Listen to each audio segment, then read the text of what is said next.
नमस्कार दर्शकों। भगवान श्री कृष्ण कहते हैं कि जो होता है वह अच्छे के लिए होता है। कई बार जीवन हमें ऐसे मोड़ पर लाकर खड़ा कर देता है जहां हम खुद को असहाय और हारे हुए महसूस करते हैं। हम सोचते हैं कि हमारे साथ ही ऐसा क्यों हो रहा है, लेकिन सत्य यही है कि जो कुछ भी होता है वह अच्छे के लिए ही होता है। अगर कोई सपना टूटता है तो समझो कि नया सपना संजोने का समय आ गया है। अगर कोई रिश्ता छूटता है तो समझो कि नए और सच्चे रिश्ते की जगह बन रही है। अगर कोई अवसर हाथ से निकलता है तो यह संकेत है कि उससे भी बेहतर अवसर तुम्हारी प्रतीक्षा कर रहा है। श्री कृष्ण भगवान कहते हैं कि हे पार्थ, जो हुआ वह अच्छे के लिए ही हुआ और अच्छे के लिए ही होगा। हर परिस्थिति में छुपा संदेश समझने की कोशिश करो। जब पक्षी का घोंसला टूटता है तो वह उड़ने को मजबूत हो जाता है और यही उड़ान उसे ऊंचाइयों तक ले जाती है। जब कोयले पर दबाव पड़ता है तभी वह हीरा बनता है। जब रात सबसे काली होती है तब सूरज निकलने वाला होता है। भगवान श्री कृष्ण कहते हैं, जीवन अपने आप सुंदर नहीं बनता, इसे संवारने के लिए हमें प्रार्थना, विनम्रता, त्याग और प्रेम जैसे गुणों को अपनाना पड़ता है। यह संसार नश्वर है परंतु हमारे कर्म अमर हैं। हर नई सुबह एक नया अवसर लेकर आती है, लेकिन जो बीत गया वह सिखाने के लिए था। जो आने वाला है वह बीते हुए कल से बेहतर होगा। बस इस विश्वास को कभी टूटने मत दो। चिंता करना केवल मन को व्यस्त करता है। इससे ना तो कल की समस्याएं सुलझेंगी और ना ही आज का सुकून मिलेगा। हम अक्सर वही खोने से डरते हैं जो हमारे पास होता ही नहीं है। जो सच में तुम्हारा है वह कभी तुम्हें छोड़कर नहीं जाएगा और जो तुम्हारा नहीं है वह लाख कोशिशों के बाद भी तुम्हारे पास नहीं टिकेगा। कभी गौर किया है, जो लोग सबसे ज़्यादा मुस्कुराते हैं उनके दिलों में अक्सर सबसे गहरे जख्म होते हैं, क्योंकि इस दुनिया में हर व्यक्ति की सोच, उसका एहसास और उसका दर्द अलग होता है।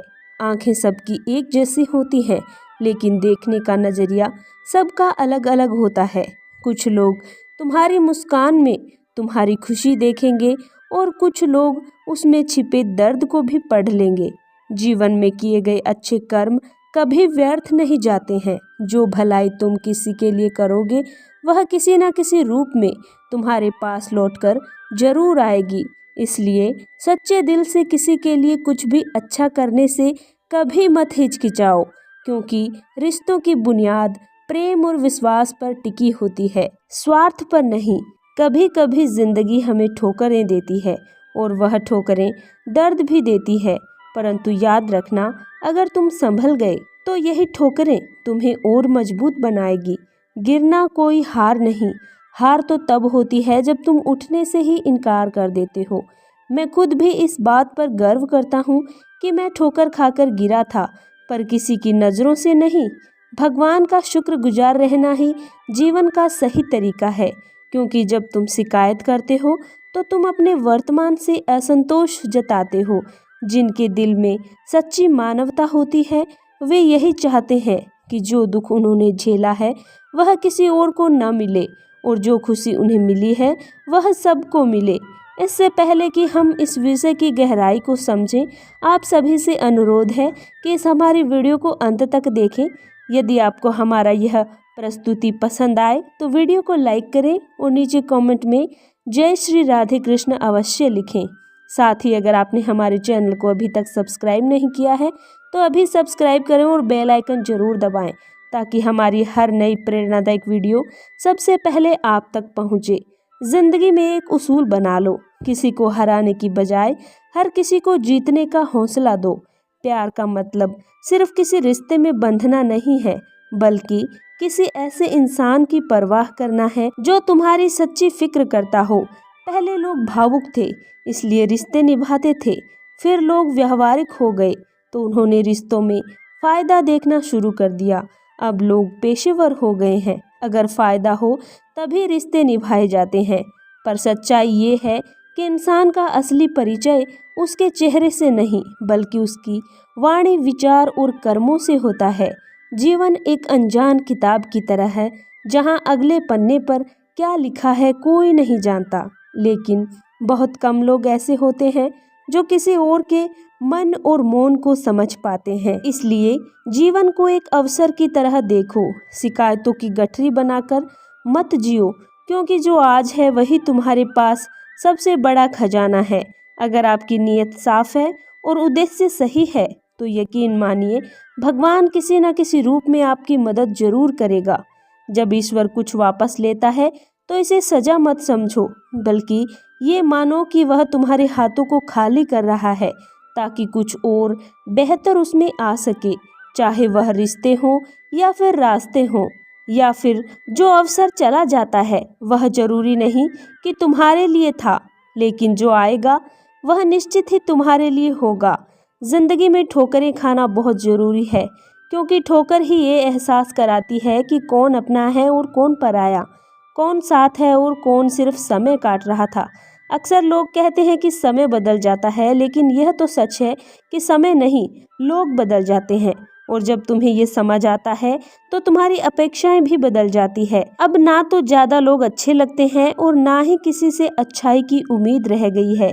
रिश्ते उन्हीं से रखो जो तुम्हारी इज्जत और सम्मान करे, क्योंकि भीड़ बढ़ाने से कोई फायदा नहीं है। कुछ लोग साथ रहकर भी अपने नहीं होते और कुछ लोग दूर रहकर भी हर पल तुम्हारे साथ होते हैं। कभी कभी सबसे बड़े धोखे वहाँ मिलते हैं जहाँ हमने सबसे ज़्यादा भरोसा किया होता है। लेकिन याद रखना, तुम्हारा आत्मसम्मान सबसे महत्वपूर्ण है, इसलिए खुद को उन लोगों से बचाओ जो तुम्हें बार बार गिराने की कोशिश कर रहे हैं। श्री कृष्ण कहते हैं, उन्हें छोड़ देना ही सही है जो तुम्हारे अस्तित्व का मूल्य नहीं समझते हैं। हर किसी को खुश करने की कोशिश मत करो, क्योंकि जो तुम्हें सच में चाहता है वह तुम्हें बदलने में ही नहीं, समझने में भी कोशिश करेगा। जीवन में सत्य के रास्ते पर चलो, धैर्य रखो और अपनी मंजिल की ओर बढ़ते रहो। परमात्मा के न्याय पर भरोसा रखो, क्योंकि जो आज तुम्हारे खिलाफ है कल वही तुम्हारी कहानी से प्रेरणा लेगा।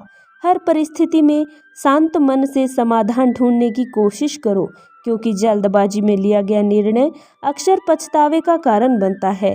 जगत में प्रत्येक व्यक्ति किसी न किसी प्रकार की निर्बलता लेकर आता है।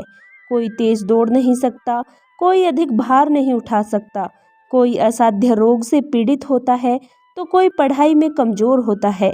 लेकिन सबसे बड़ा सवाल ये है कि तुम्हारे पास क्या कमी है। सबसे बड़ा सवाल ये है कि तुम अपनी उस कमी को कैसे देखते हो।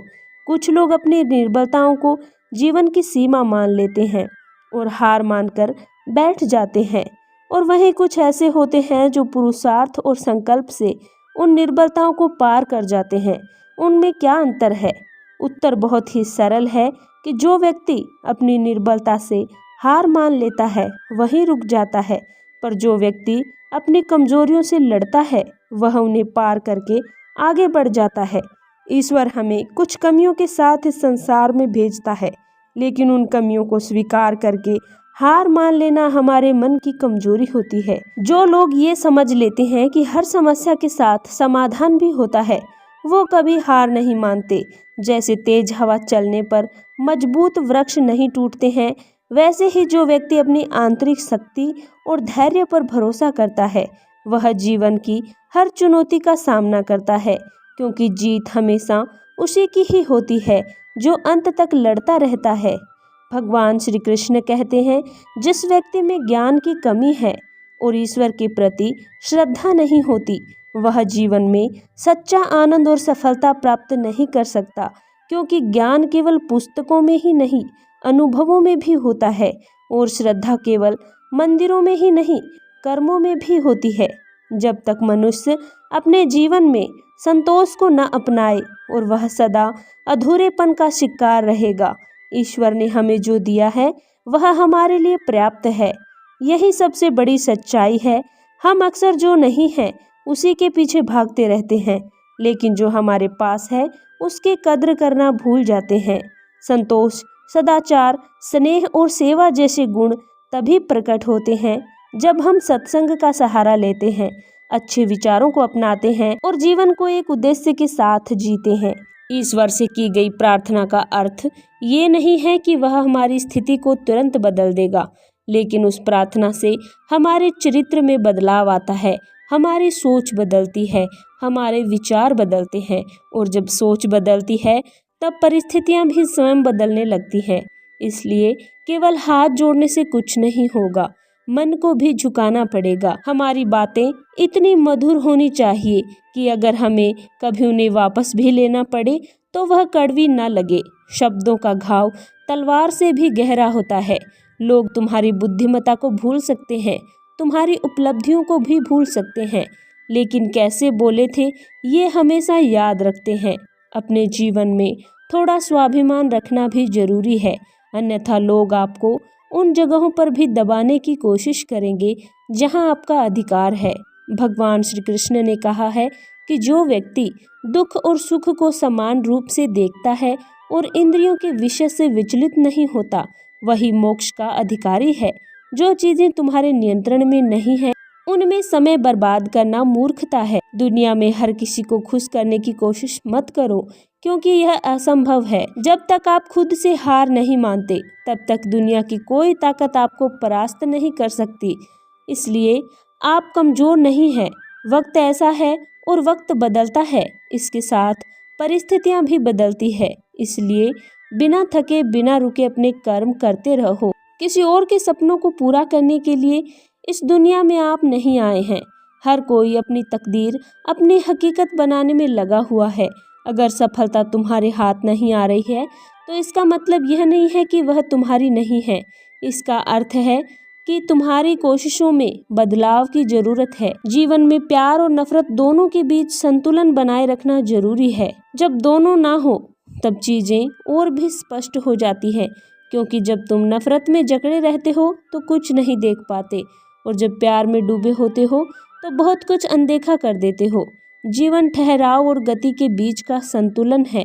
कभी रुको, सोचो, फिर आगे बढ़ो। जब मैं कहता हूँ कि तुम देवी देवता हो तो इसका अर्थ ये नहीं है कि तुम पूजा के पात्र हो। इसका अर्थ ये है कि तुम में अनंत संभावनाएं हैं। तुम्हारी क्षमताएं सीमित नहीं हैं, बल्कि अनंत है। अगर कोई तुमसे कहता है कि ये तुमसे नहीं होगा तो याद रखना, तुम्हारी शक्ति को जानने वाला तुम्हारे भीतर बैठा है, बाहर नहीं। गीता में श्री कृष्ण कहते हैं कि जल की एक छोटी सी बूंद अगर जलते तवे पर गिर जाए तो वह तुरंत भाप बनकर उड़ जाती है, लेकिन वही बूंद यदि कमल के पुष्प पर गिरे तो वह मोती की भांति चमक उठती है।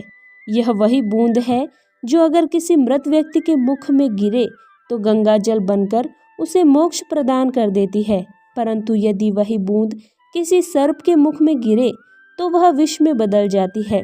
हर परिस्थिति में वह बूंद केवल जल की बूंद ही रहती है, लेकिन उसका परिणाम बदलता रहता है। केवल उसके संग के कारण संगति में वह परिवर्तन की शक्ति होती है जो हमारी पूरी दिशा बदल सकती है। यदि एक जल की बूंद का भविष्य उसकी संगति तय कर सकता है तो मनुष्य क्यों नहीं। अच्छी संगति ऊंचाइयों तक लेकर जाती है और बुरी संगति अधोगति की ओर धकेल देती है। अगर आप बुरे लोगों के साथ रहोगे या तो उनके शिकार बन जाएंगे या फिर खुद ही उनके जैसे बन जाएंगे। इसलिए जीवन में ये सुनिश्चित करना अत्यंत महत्वपूर्ण है कि आप किन लोगों के साथ समय बिता रहे हैं, क्योंकि संगति ही आपकी सोच, आपके कार्य और आपके जीवन की दिशा तय करती है। तो दर्शकों, आप सभी को हमारी यह प्रेरणा कैसी लगी? पसंद आए तो वीडियो को लाइक करना और चैनल को जरूर सब्सक्राइब करना। धन्यवाद।